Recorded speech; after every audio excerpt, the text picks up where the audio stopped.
be, because houses in San Lorenzo went for under 10,000. Yeah, I think she wrote it up for us, and We have some old receipts from, when Elsa died, and we cleared out all of her stuff. There were a lot of old receipts. And here's an example of what things cost in 1939. The lot was it 50 by 200 or something, like 200 feet Long, thin long, lot. 50 foot wide. Yeah. And the landscaping they bought all at one time from, I forget now who, but the bill for this landscaping came to about $19 or $20. And this is big trees, well, I don't know how big they were, but they were, you can imagine the landscape of a place like that. So, it was not expensive. But everything was relative, Yeah, of course. yeah. Didn't seem, like today, it doesn't seem like No. hardly anything. Yeah. But then it was, people just didn't have that kind of money. But, a curious thing too is we always thought it belonged to the grandparents, but we found out that Elsa is the Yeah, I purchaser. did too. That Yeah, surprised me. us. Yeah. that- were they already retired when they moved yes, out there? I'm pretty darn sure they were retired at Yeah, that and she was point. probably supporting them. She never worked, my grandmother that I know of, and he was retired railroad. And but Elsa was working for the federal government, not a big high-paying job, but Secure bought the and- house. I'll bet you that she was basically supporting them in a lot Well, of, he must, Yeah. I don't know what He kind had of. he had a pension. He had a pension, but I don't know how big it was. Yeah. In those days, pensions. they Like my weren't- grandfather, he, when he retired in the early 40s there, the Social Security, he got in a lump sum that was like $600, and that's it. He never got another cent. I might say something about Elsa, my father's sister. She was always good with us kids. She always had something unique. I've played a lot of these games with my grandkids, and that's where I got them from, was from Elsa. You draw a picture and then fold it over and then draw another picture underneath it, and it would, picture of somebody's head. Okay, then the next person does the body, the next person does the legs, and those kind of things. And she had word games, games. She'd send us a letter that you had to read by looking in the mirror. Those kind of things that she did with kids. And she was always coming up with, and she did that kind of stuff with my kids too when they were young. But it did seem that when Paul and I got to be older, we didn't communicate that much. I think Elsa never, I don't think she ever even thought about ever getting married or going out with anybody. I think she was kind of a loner and Very shy. and I didn't would really say. know how to relate to us when Yeah. we got to And be so older. was Grandma. Both of them were Grandma shy, Mary. very shy Yeah. people. Yeah. They didn't socialize that well. Do you remember Grandma going around with that bandana on her head all the time? Yeah. She She always had migraine headaches. claimed she had headaches. It was probably something that nowadays you'd take a pill Yeah. for, but she always had Yeah, headaches. yeah. We always said if she'd take the bandana off, she probably wouldn't have a headache. The other thing is, remember who Elsa's love was, and that's why Oh, she yeah, said she never yeah. married? Oh, boy, yeah. Rudolph Valentino. Yeah. That was, Did you have a special or a favorite grandparent or aunt or person from that generation? Were any of them more special to you than another? well, are these questions all from me or for Paul? Yeah. This for is you. really primarily yours. This is primarily yours. I'm I'll just do here him to- again. Yeah. My mother's mother, Jessie Ernest, well, she married, Holger Ernst sometime probably in the 30s, I don't know. That was her second marriage. Her first marriage was not happy. Well, you know the story on that marriage, right? I mean, they came all the way across country and got married in Reno, Nevada. They had to wait for 6 And weeks they had to though. wait to do that. For a divorce. Yeah, Yeah. right. Yeah, I always felt closer to her than, well, my father's people were, they were shyer and they were more aloof, and they I just didn't, you know, we were friendly and everything, but not, I really felt close to my mother's mother. And we know that the Svensson side are Swedish, Or, and we do have records of where they came into the country, but by the time, although Grandma Mary was Irish, yeah, and Grandpa Fred was Swedish, and his people came in through Sacramento or something. yes. But I believe he was born here.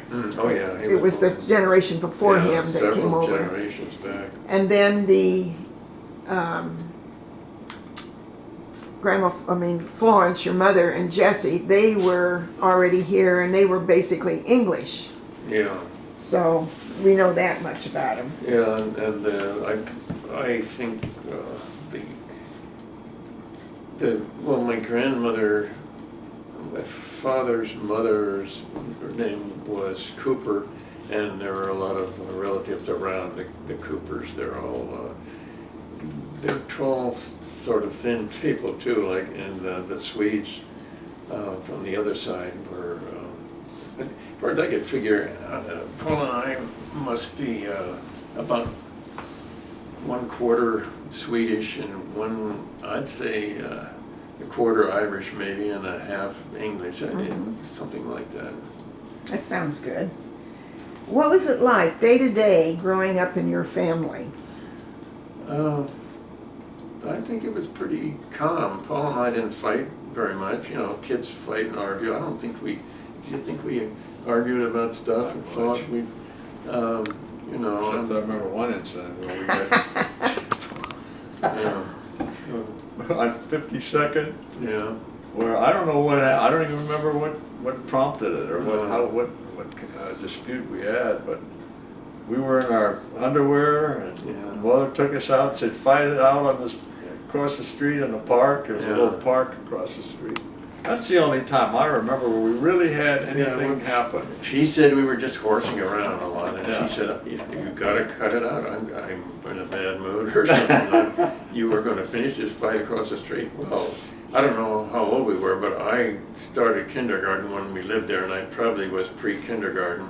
And Paul couldn't, no, he's not that much older than I, so, but she said, no, I don't remember the instant, but she tells about it, I mean, Paul probably, Yeah. but she dragged us over there. You don't remember the incident though. No. You I do? I can Yeah, remember you it. do.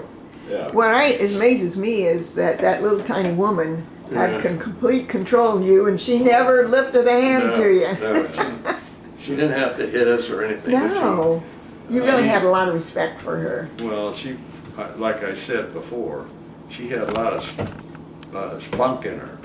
And then, you know, you just respected, when she got mad, you could tell, she didn't have to do anything with her physically. No, She yeah. could, That's she right. had But, a way of getting her point across, and you didn't argue with her.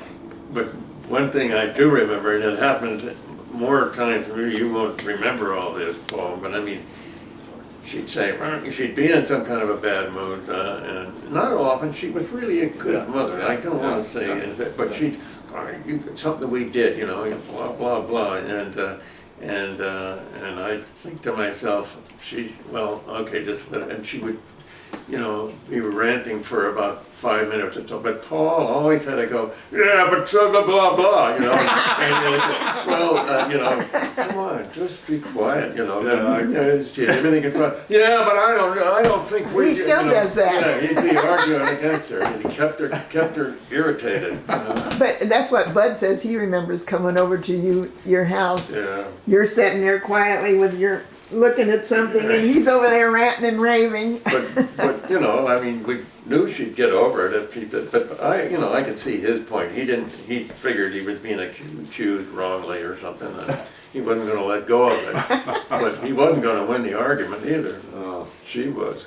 Who provided the income in your family? Oh, my mother, all of it. You know. She was a registered nurse, and they didn't make good money in those days, but they had a steady income. And we're talking about from the time that she left my father, that's 1933, would have been towards the end of 1933, and the country was in the middle of the deep depression, and but she always had work, and so we never wondered if we were going to eat the next day. You know, we always had. Holger helped out too on occasion when Yes. we ran into a situation where Yeah. you know, we needed extra money. He was, And that was Holger, my grandmother's Yeah, husband. He yeah. was a nice guy. He just, yeah. all I can remember is just, he was just a nice guy. He was from Denmark, and he spoke with an accent that would sound like German. And he just, Now, I remember when I first met Paul, going over to his relatives on the peninsula. yeah, To Holger's. Yeah, Yeah. around Christmas time, Yeah. there'd be a Had visitation the over there. traditional Christmas dinner, all the But things that after the Danes do. later years, I don't remember having, No. and I don't even know if they came to our, We I'd have only to did look. that a couple times that I remember. I would suspect that they were older and maybe they died, because I remember being there. I remember one party we had, and my cousin Barbara, she's our only first cousin. That's my mother's sister's daughter, and there were 3 of us kids, and we were at this place, these relatives' place, and we had a dessert, and it was with Danish, they were Danish people, and there was a Danish custom that if you found an almond in your dessert, that you would get a prize, you know, so.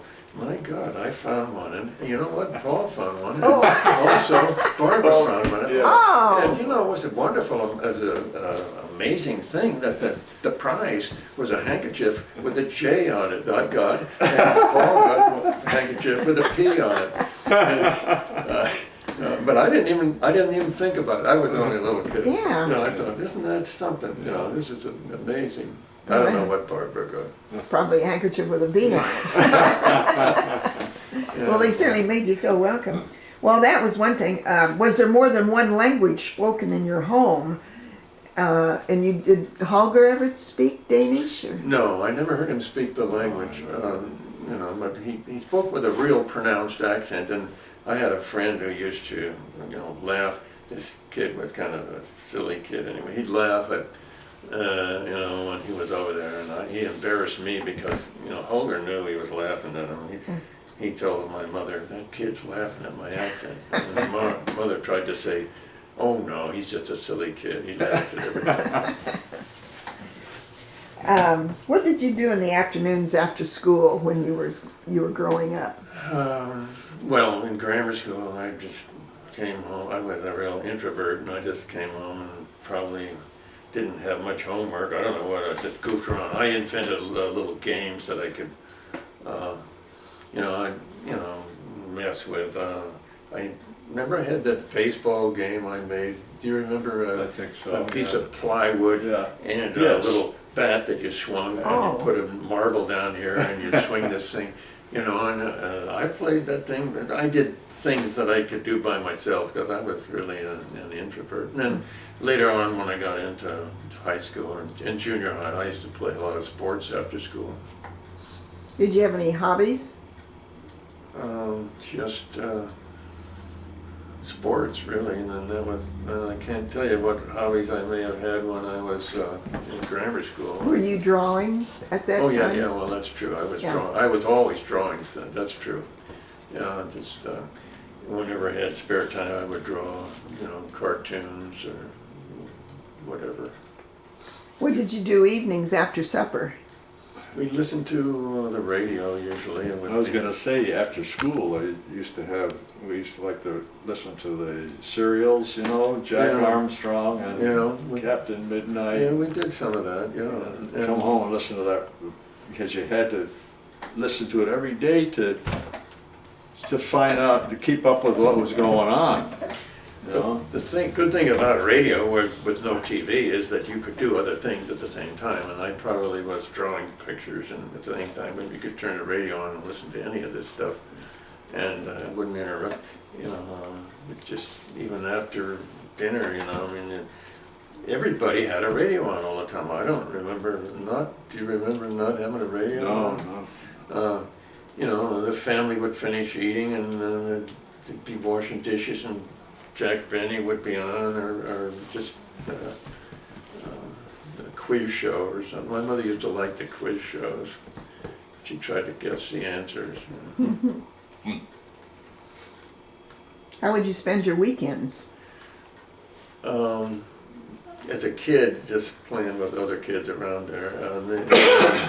In high school, well, when I was in junior high, I used to walk over to the school, the junior high school, on Saturday, and we'd play all day. We played basketball all day long and walk all the way back, because it had to be about 10 or 12 blocks away. But that's just something we always did. High school, the school had a dance every other Friday night, and it cost about a quarter or something, and you had to bring a date. And so I had a friend who, well, this would have been after Paul joined the Air Force, And what age were you? because he had a car, and the car stayed here, and so then I kind of was able to drive this car around. So this friend of mine also had a car that belonged to the family, and we would alternate driving, and we'd go to one of these dances. Well, I mean, I'd have to ask a girl, and I still was shy, but I managed to figure out a way to ask a girl out to just about every one of these dances, because Dave, this friend of mine, and I that was our deal that we did. And I chose this guy to be my friend because he was very glib and funny, and he could keep the conversation going. And if I was with some girl who was about as shy as I was,